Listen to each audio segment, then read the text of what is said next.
We are very happy to be here today to validate the national strategy on countering violent extremism, which runs from 2024 to 2029. And what we are having today is stakeholders' participation in the validation.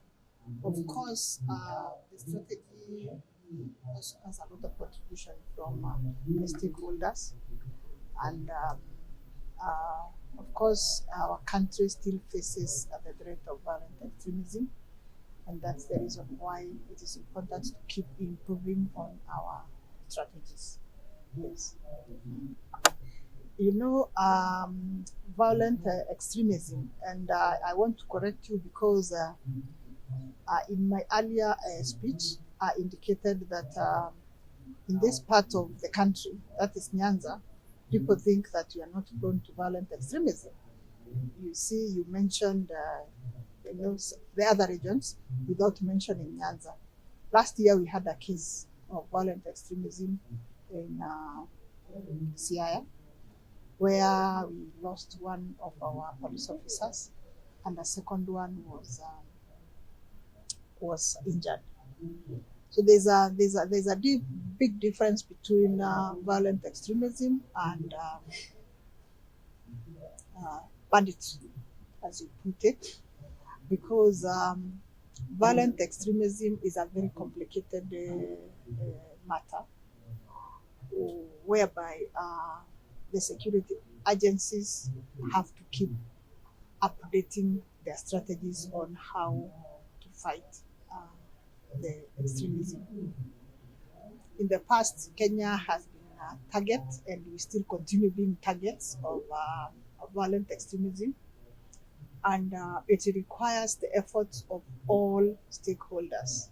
We need to bring together the state and non-state actors to be able to fight violent extremism in our country. You realize that technology is one of the things that violent extremists use, which on the other side is not so much used by bandits, and it is easier dealing with the bandits than dealing with the violent extremists. Yeah. So one of them is education. This is the greatest strategy that we must and we have always advocated for, because many of our people do not know what violent extremism is. And as I've said earlier, many of our people believe that this is something that happens in Garissa, happens in Mandera, doesn't happen here, only to realize that we have sleeper cells in some parts of our region. Therefore, our people require education to be able even to identify when their children have been recruited to violent extremism. The other strategy which we must employ, of course, is involving everyone, because this is an issue that cannot be dealt with by the security agencies alone. We must bring everybody on board.